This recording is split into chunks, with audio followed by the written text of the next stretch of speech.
waxaa jiray canug yar oo lagu magacaabo Keenaan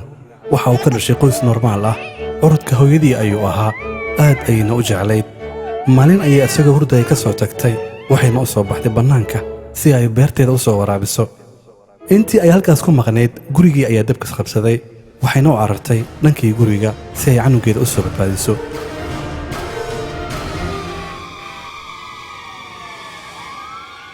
dadkii meesha ka agdhawaa waxa ay isu dayeen in ay celiyaan laakiinse waa ay celin waayeen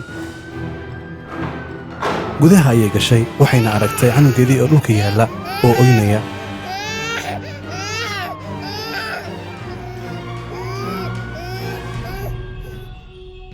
nasiib darro timaheedii ayaa dab qabsaday iyo qaybo ka mid ah wejigeeda intii ay canugeeda ka soo badbaadinaysay dabka aad ayay ugu xumayd inta nolosheeda ka harsan sababtoo ah mar walba waxaa ka muuqday nabar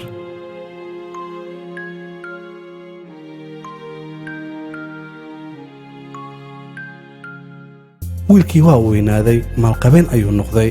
tuuladiina waa uu ka guuray laakiinse dareen ahaan hooyadii aad ayuu u necbaa in uu la kulmo foolxumada wejigeeda awgeed markii ay dadka weydiiyaan sababta uu u necab yahay hooyadiisa waxa uu dhihi jiray aad ayay u foolxun tahay qoyskeennana ayada ayaa ugu foolxun maalin ayay hooyadiisa soo gaartay waxaa dadka uu dhahayay waa ayna niyad jabtay waxa ay go'aansatay in ay u safarto magaalada si ay ugu sheegto wiilkeeda sababta ka dambaysa foolxumadeeda laakiinse nasiib darro baskii hooyada saarneed ayaa shil galay hooyadiina isla markii meesha ayay ku nafbaxday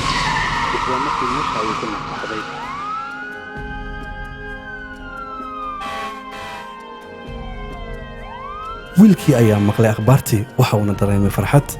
xaafaddii ayuu u sii cararay wuxuuna arkay dadkii oo wada murugaysan waa uu soo dhaafay dadkii gudaha ayuu soo galay wuxuu si toos ah u soo abbaaray qolkii hooyadiisa asagoo raadinaya waxyaabo muhiim ah oo ay hooyadii ka tagtay waa uu fajacay markii uu arkay buuggii xusuus qorka hooyadiis taariikhdu markay ahayd 5 Diseembar 1980 waxaan ku guulaystay quruxda magaalada Toronto taariikhdu markay ahayd 4 January 1982 waxaa shil gaari ah ku geeriyooday aabbahaaga anigoo 6 bil caloosha kugu sida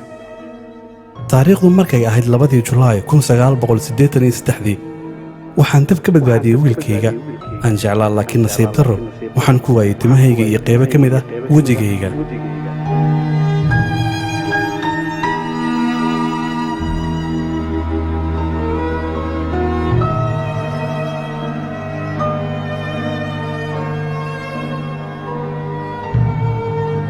fadlan ha cayn waalidka ma ogid waxa ay ku hayaan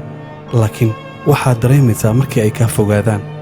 markaasna aad ayaad u oynaysaa dhagaystay ama daawade haddaba laba arrin ayaa kuu furan in aad sheekadan la wadaagto asxaabtaada iyo in aad iska inatirto waxaan oo dhan